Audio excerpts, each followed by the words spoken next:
जलसा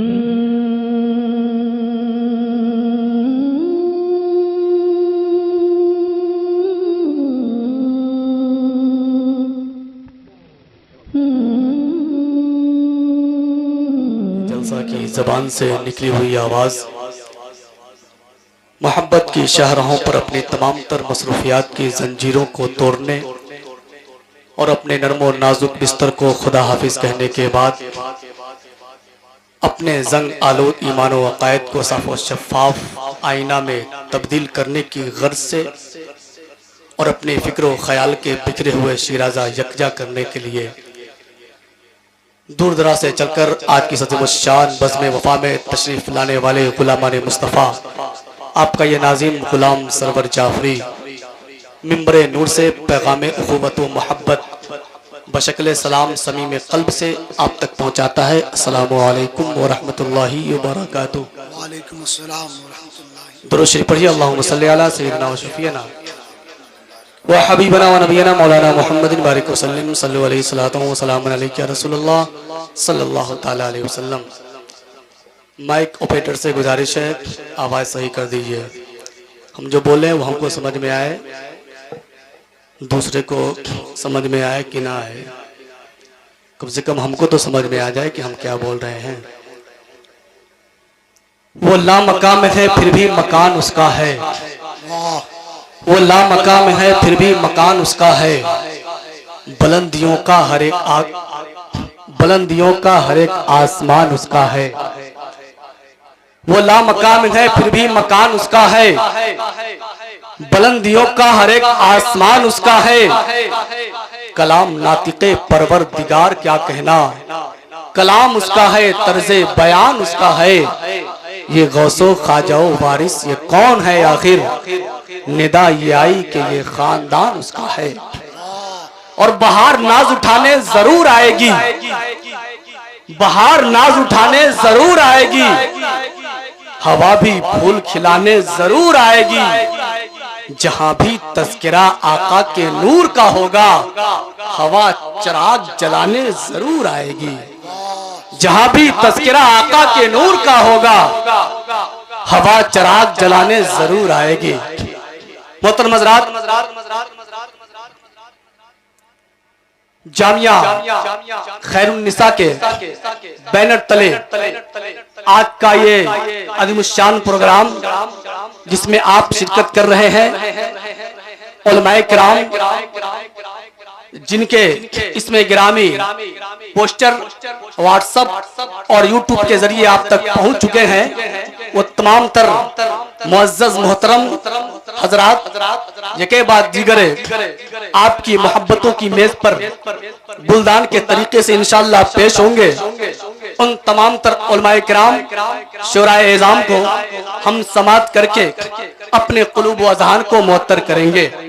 इस वक्त आप देख सकते हैं कि मिंबरे नूर पर जिला वैशाली के काजी मुनाजिरे अहले सुन्नत नाशिरे मसलके आला हजरत अल्लामा मौलाना मुफ्ती मोहम्मद अली रजा मिसबाही बानी जामिया आयशा महुआ वैशाली की तशरीफ आवरी है। इंशाअल्लाह उनकी पुरमग़्ज़ तकरीर हम तमामी हज़रात समात करेंगे।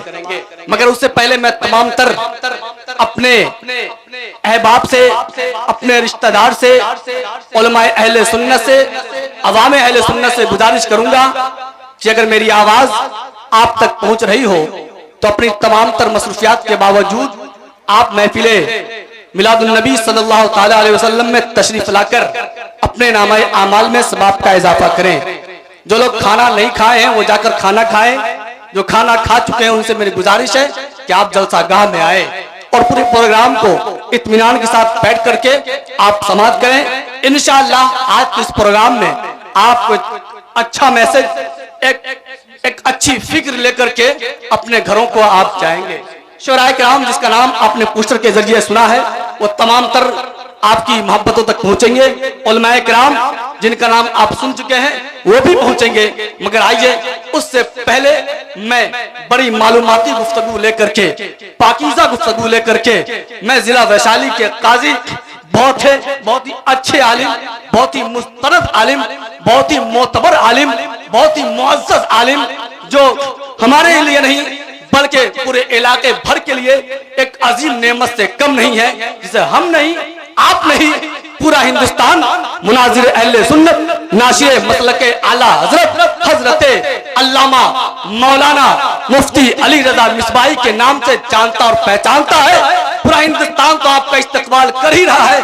आइए हजरत के आने से पहले हम भी हजरत का इस्तकबाल नारे तकबीर और नारे रिसाले से कर ले। नारे तकबीर। एक बात जान लीजिए, जलसा अभी शुरू हुआ है, खत्म नहीं हुआ है कि आप सो करके बोल रहे हैं। मैं बोलने को बहुत कुछ बोल सकता हूं और बोलता ही रहता हूं, मगर आप देख सकते हैं कि एक बोलने वाले नाजिम अच्छे शायर हजरत अब्दुल्ला इमामी की तशरीफ आवरी हो रही है कि नहीं? आप जो है अगर नहीं बोलेंगे फिर हम लोग डबल ट्रिपल लोग मिल करके बोलना शुरू करेंगे, है कि नहीं? तो अभी से मुझे बोलने का मौका कम दीजिए, आप कभी कभी बोलते रहिए ताकि हमको ये लगे कि हम हिंदुस्तान ही में हैं, अभी कब्रिस्तान में नहीं आए हैं।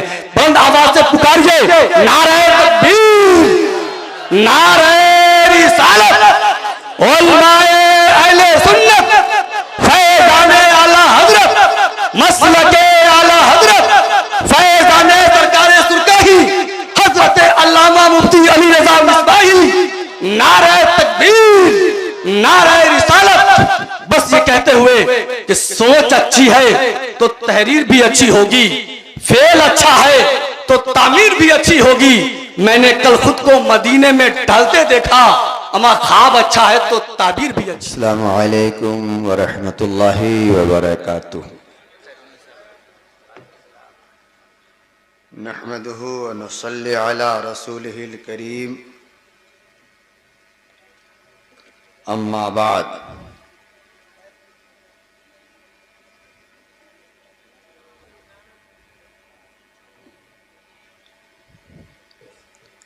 औज़ु बिल्लाहि मिनश शैतानिर रजीम।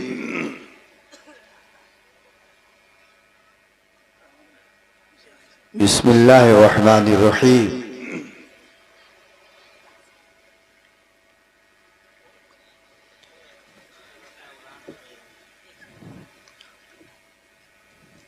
अतीउल्लाह व अतीउर रसूल व उलिल अम्र मिनकुम। सदक़ल्लाहुल अलीयुल अज़ीम व बल्लगना रसूलुहुन नबियुल अमीनुल करीम व नहनु अला ज़ालिका लमिन शाहिदीना व शाकिरीना वल्हम्दुलिल्लाहि रब्बिल आलमीन। इंतहाई खुलूस और मोहब्बत के साथ सरकार रिसालत मआब सल्लल्लाहु तआला अलैहि वसल्लम में दुरूद शरीफ का नजराना पेश करें। अल्लाहुम्मा सल्लि अला सय्यिदना व शफीअना व मौलाना मुहम्मदिन बारिक वसल्लिम। सलातों व सलामन अलैका या रसूल अल्लाह बारिक वसल्लिम। सलातों व सलामन अलैका या हबीब अल्लाह। हजरात, गांव अपने बाशिंदगान की रिहायशी बिल्डिंगों से नहीं पहचाना जाता है, कोई भी गांव वहाँ की मजहबी इमारतों से जाना जाता है। बेशक बेशक। वाह।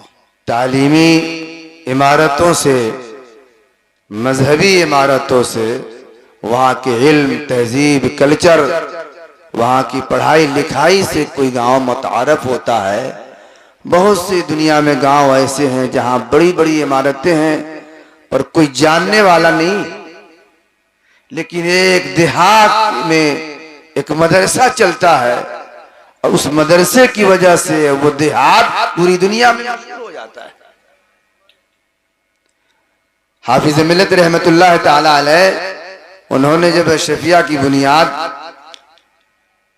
अल जामिअतुल अशरफिया की बुनियाद मुबारकपुर कस्बा से 2-3 किलोमीटर दक्षिण की तरफ रखी, जहां आज अशरफिया की इमारत है, तो वो एक चौर का इलाका था, निहायत खत्म इलाका था।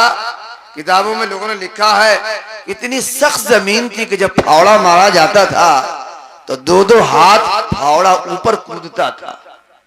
हजरत ने जब नक्शा बनाया और वहां एक यूनिवर्सिटी की तजवीज रखी तो मुबारकपुर के कुछ लोगों ने कहा कि हाफिज साहब का दिमाग खराब हो गया है हाफिज मिल्लत के बारे में। यहाँ कोई मदरसा चलेगा, जामिया और यूनिवर्सिटी चलेगी? मगर भाई जो रहबर होता है वो वक्त के तकाजों को भी जानता है और मुस्तकबिल के चेहरों को भी पढ़ता है। बेशक और जिस आदमी को वक्त के तकाजों को पहचानने की सलाहियत ना हो और उन तकाजों से मुस्तकबिल में क्या असरात मुरतब होंगे ये जानने की सलाहियत ना हो तो वो आलिम तो हो सकता है, मौलाना तो हो सकता है, पर वो मुफक्किर कौम व मिल्लत नहीं हो सकता है। क्या बात है, क्या बात है, वाह। मुफक्किर कौम व मिल्लत होने के लिए ये जानना होगा कि वक्त का तकाजा क्या है, हालात की जरूरत क्या है और मौजूदा दौर में जो हालात हैं इन हालात का मुस्तकबिल में क्या असरात पड़ने वाले हैं। इसे खुली किताब को और खामोश किताब को और बेतहरीर किताब को जो पढ़ने की सलाहियत रखे और उसके मुताबिक अमल करने के लिए लोगों को आमादा करे, हकीकत में वही आदमी मुफक्किर कौम व मिल्लत होता है। क्या बात है। सर सैयद का नाम तो आपने सुना ही होगा। जब यूरोप घूम घाम के आए तो उन्होंने एक मदरसा खोला, मदरसा एंग्लो क्या ऐसी नाम था उसका, छोटा सा मदरसा था अलीगढ़ में। और फिर वही मदरसा बढ़ते बढ़ते अलीगढ़ मुस्लिम यूनिवर्सिटी बना। जब उन्होंने मदरसा खोला और ये कहा कि यूरोप आज बहुत तरक्की याफ्ता है, तहजीब याफ्ता है। मैं सर सैयद के अकायद की हिमायत नहीं करता, वो नेचरी था, मैं उसकी इस तहरीक के बारे में बताना चाहता हूं। तो कहा कि हमारी कौम यानी मुस्लिम कौम इसलिए भी पीछे है कि इस वक्त मौजूदा जमाने में जो इल्म के तकाजे हैं उन तकाजों से हमारी कौम बेखबर है। क्या बात है। और हालात के जरूरत के एतबार से ये कौम इल्म हासिल नहीं कर पा रही है, इसलिए हजार वसाइल के बाद भी ये कौम पिछड़ती नजर आ रही है। और वो क्या था, वो दो चीजें, एक साइंस का इल्म था और एक अंग्रेजी की तालीम थी। चूंकि दुनिया में इनकलाब फ्रांस के बाद साइंस ने एक नई करवट बदली और फिर दुनिया मशीन के हवाले होती गई, सनत का इनकलाब आया और नई नई इजादात ने दुनिया के रखरखाव, लोगों के समझने का तरीका बदल दिया। तो ऐसे हालात में ये जो दुनिया बदल रही थी अपनी सनअती इजादात की वजह से, उसके पीछे जो सबसे बड़ा हाथ था वो साइंस का। क्या बात। और उस इल्म से ये कौम बेखबर थी। फिर ये कि ग्लोबल में जो जबान थी, जो जबान पूरी दुनिया में किसी भी इल्म हासिल करने के लिए सबसे बड़ा जरिया मानी जाती थी, वो इंग्लिश की तालीम थी, अंग्रेजी की तालीम थी और उससे हमारी कौम बेखबर है। तो उन्होंने अंग्रेजी और साइंस और मौजूदा हालात के तकाजों के मुताबिक इल्म की तालीम के लिए अलीगढ़ यूनिवर्सिटी जैसी इमारत कायम की। बड़ा इख्तलाफ हुआ और एक महाज सैयद के खिलाफ खोला गया। अकीदे के खिलाफ जो महाज खोला वो तो सही, इस तहरीक के खिलाफ बाज लोगों ने खिलाफ, मगर बाद में दुनिया ने देखा कि अहमद अलीगढ़ ही की यह तहरीक मुसलमानों के तरक्की में बहुत संग मील साबित हुई है और उसका फायदा यह हुआ कि साइंसी उलूम की तरफ और अंग्रेजी उलूम की तरफ मुसलमानों का रुझान बढ़ा। क्या बात। और फिर वहां के फारिगीन पूरी दुनिया में जाकर अपने इस्लामी नाम के साथ कौम मुस्लिम का वकार बुलंद करने लगे। तो मुफक्किर वो होता है जो हालात की पेशानी पढ़ ले, फिजाओं में जो खामोश किताब है और हालात हमसे कुछ डिमांड कर रहे हैं, उन हालात को पढ़ ले और हालात के एतबार से काम करे, तब जाके कौम को सही दिशा मिलता है। और ये बात कोई नई नहीं है। अल्हम्दुलिल्लाह हमारा आज इस्लाम का 1400 साल जो पुरानी तारीख है, इसमें हर दौर और हर आयत और हर कर्न और हर असर में इस तरह की तहरीकों का वजूद मिल जाता है। मिसाल के तौर पर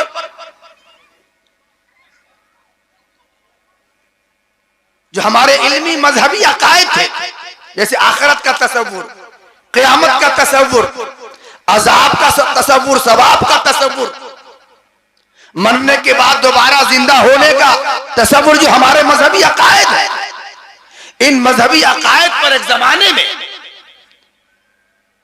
फलसफियों ने बड़ा रकीक हमला किया, बड़ा सख्त हमला किया, और वो साइंसी फलसफियाना अंदाज में इन अकायद हक्का की तरदीद और तब्दील के लिए उन्होंने दलाल कायम करने शुरू किए, किताबें लिखी, जिसका नतीजा यह हुआ कि बहुत से लोग उनके फलसफियाना कलाम से मुतासिर होकर आखिरत का इनकार कर बैठे, अजाब का इनकार कर बैठे, मरने के बाद दोबारा जिंदा होने का अकीदे का इनकार कर बैठे।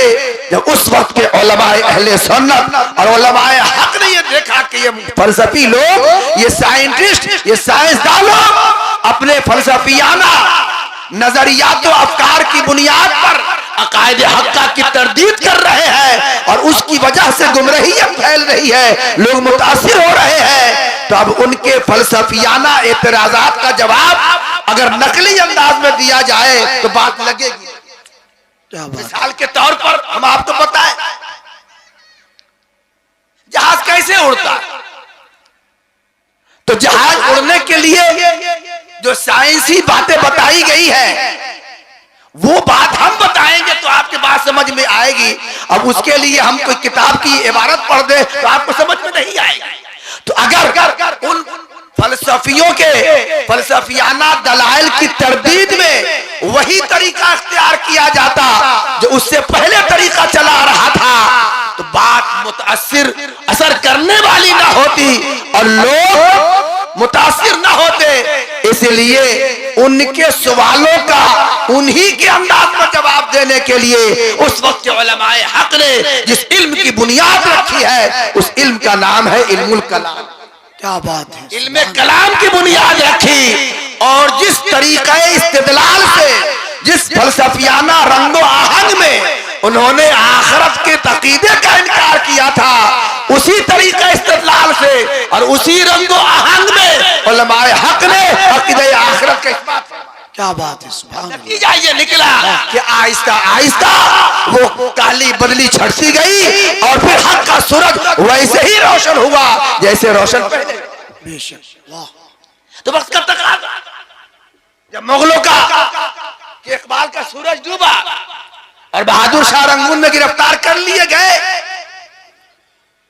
और फिर पूरे मुल्क पर अंग्रेजों का गलगला हो गया, तो उन्होंने देखा कि इल्मी एतबार से मुसलमान बड़े मजबूत हैं, मगर उनके इल्मी मजबूती के लिए जो अकीदे की पुख्तगी है, आखिरत का जो तसव्वुर है, कुरान और हदीस से जो इनका लगाव है, मोहम्मद रसूलुल्लाह सल्लल्लाहु तआला अलैहि वसल्लम से मोहब्बत का जो तरीका और अकीदा है, अगर इसमें शब खून मारा जाए तो हम इस कौम को हमेशा मगलूब रख सकते हैं। क्या बात, क्या इकबाल ने कहा था, वफा का कश जो मौत से डरता नहीं जरा, रूहे मोहम्मद उसके बदन से निकाल दो और फिक्रे अरब को देके फरंगी तखय्युलात। क्या बात है, क्या बात। फिक्रे अरब को देके फरंगी तखय्युलात इस्लाम को हिजाजो यमन से निकाल, यानी अफकार पर ऐसा शबखून मारो कि इनके अंदर जो मजहबी स्पिरिट है वो खत्म हो जाए। मगर उस मजहबी स्पिरिट के खत्म करने के लिए अगर तलवार का हमला हो, भाले का हमला हो तो ज्यादा असरअंदाज नहीं। तो अंग्रेजों ने मजहबी स्पिरिट को खत्म करने के लिए जिस तरीका कार का इस्तेमाल किया, वो तरीका कार हथियारों का तरीका कार न था, वो इल्म का तरीका। क्या बात। आपने सुना होगा मिशन का स्कूल। मिशन का स्कूल क्या होता है? ये कॉन्वेंट क्या होता है? कॉन्वेंट का लुग़वी माना है ईसाइयत की तबलीग की जगह। आप लोग में देखिए, क्या बात, क्या बात। ये कॉन्वेंट नहीं है, कॉन्वेंट है। कॉन्वेंट का मतलब ईसाइयत की तबलीग और तशहीर की जगह, इल्म के हवाले।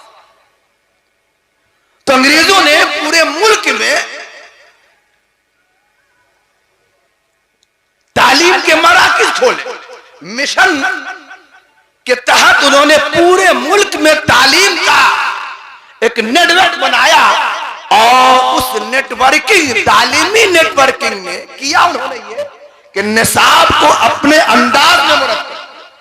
क्या बात, उस वक्त के जो मदरसे थे उन मदरसों में नकली उलूम यानी कुरान और हदीस के उलूम के साथ साथ तिब, साइंस, रियाजी, बायोलॉजी, ज्योग्राफिया ये सब पढ़ाए जाते थे।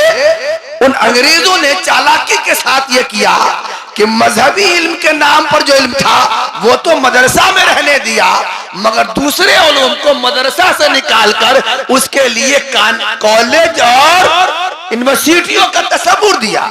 तो अब मदरसा में सिर्फ कुरान और हदीस फिक़ह की तालीम रह गई, लेकिन ज्योग्राफिया पढ़ने के लिए आपको मदरसा नहीं जाना है, आपको साइंस पढ़ने के लिए मदरसा नहीं जाना है, आपको मेडिकल पढ़ने मदरसा नहीं, इसके पढ़ने के लिए आपको कॉलेज। क्या बात,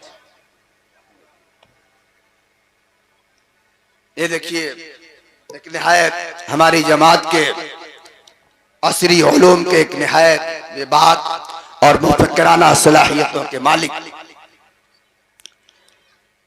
बेगरामी उस्ताद शुहरा, उस्ताद उदबा जनाब डॉक्टर प्रोफेसर मोहम्मद फारूक अहमद साहब सिद्दीकी, सदर शोबे उर्दू, साबिक सदर शोबे उर्दू बिहार यूनिवर्सिटी, वो तशरीफ फरमा है, तशरीफ लाया है, हजरत का इस्तेकबाल है।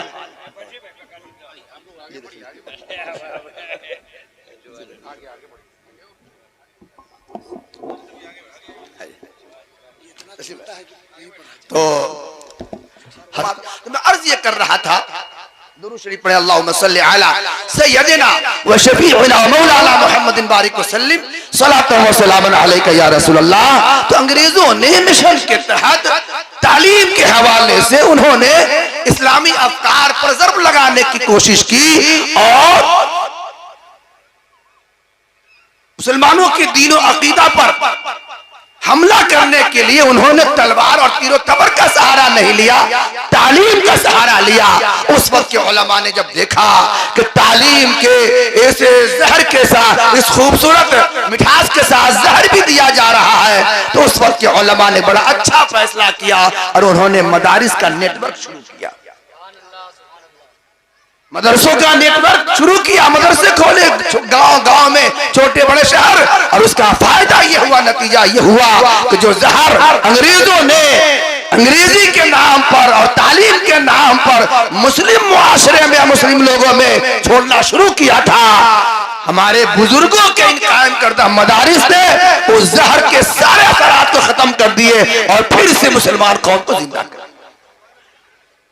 तो वक्त के तकाज़े हजरात, आज वक्त का जबरी तकाजा ये है कि हमारी आबादी का जो आधा हिस्सा है, वो आधा हिस्सा भले ही दुनिया की तालीम से कुछ आशना हो, मगर दीन की तालीम से वो आधा हिस्सा 95% वंचित है, 95% बिल्कुल वो नाखाका है, वो आधा आधी वो बच्चियों की आबादी। सबसे पहली बात, कि आधी आबादी दीन न जाने उसका सख्त नुकसान हो। आधी आबादी अगर दीन न जाने, दीन से नाशना हो, तो उसका मजहबी और दीनी कितना नुकसान होगा आप समझ सकते हैं। दूसरी बात ये कि असरी दानिशगाहों के जरिया बुराइयों का जो सैलाब हमारी बच्चियों में आया है, उसके रोकथाम के लिए इस वक्त सबसे मुनासिब तरीका यह है कि उनके अंदर दीन पैदा किया जाए, दीन की तालीम और दीन के ज़बर से आरास्ता किया जाए, ताकि दीन की तालीम असली दानिशगाहों के जरिया से आने वाले खुराफात पर यह दीन उनका सद्देबाप। क्या बात है, वाह, और शायद यही वो बात है कि हमारे बुजुर्गों ने सोचा समझा और बच्चियों के मदरसा खोलने का उन्होंने इरादा किया। आज चंद सालों के अंदर अल्हम्दुलिल्लाह पूरे हिंदुस्तान में बहुत सारे बच्चियों के मदरसे खुल गए।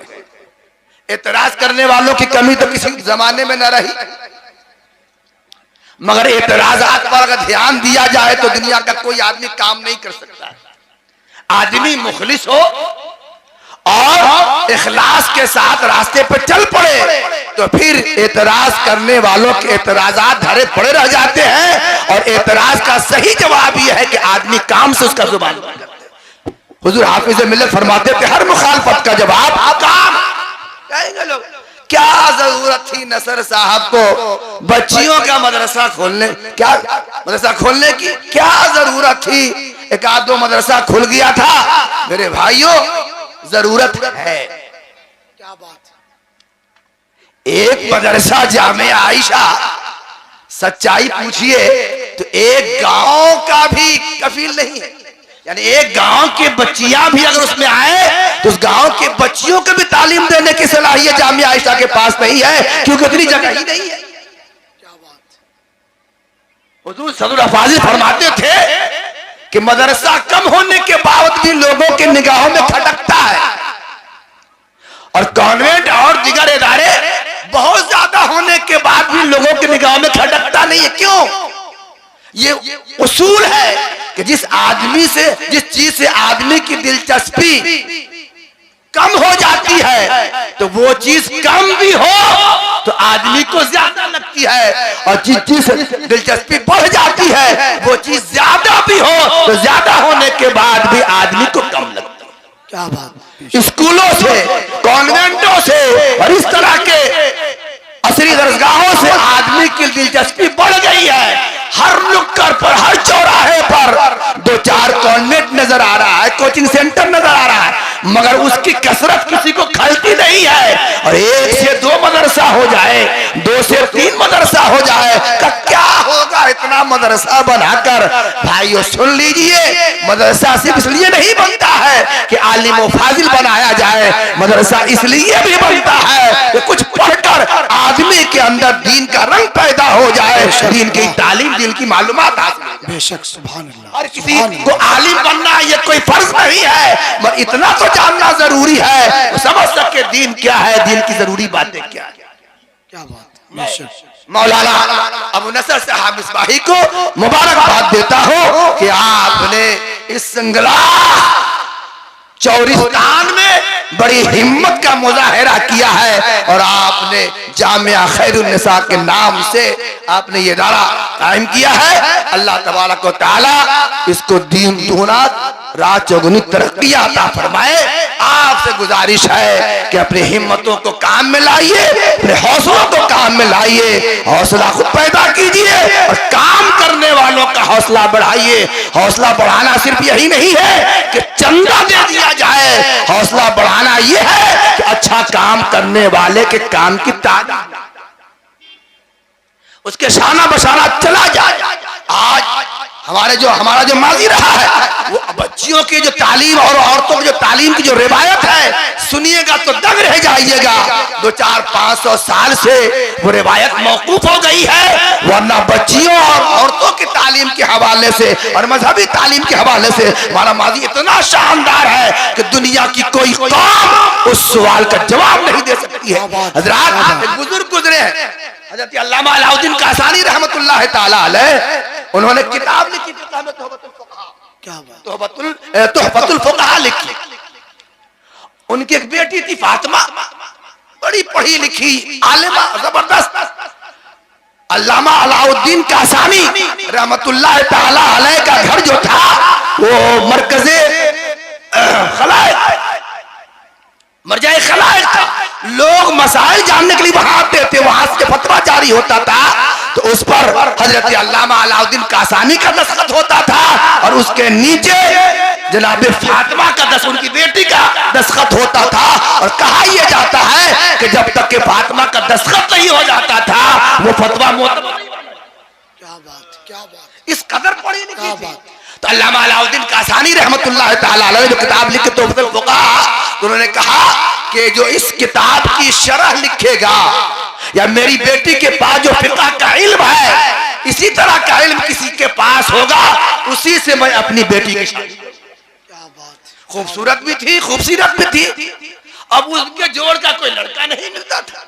तो एक बुजुर्ग थे, उन्होंने तुहफतुल फुक़हा की शरह लिखी, गालिबन 8 या यहाँ 9 जिल्दों में बदायु सनाए के बदायु सनाए जो इल्म फिक़्ह में बड़ी अहम किताब है, और किताब लिखकर उन्होंने अपने उस्ताद अल्लामा अलाउद्दीन कासानी को पेश किया। वो देखकर बड़े खुश हुए, कहा हाँ इस लड़के से मैं अपनी बेटी की शादी कर सकता हूँ। और फिर उन्होंने फातिमा का निकाह उनसे।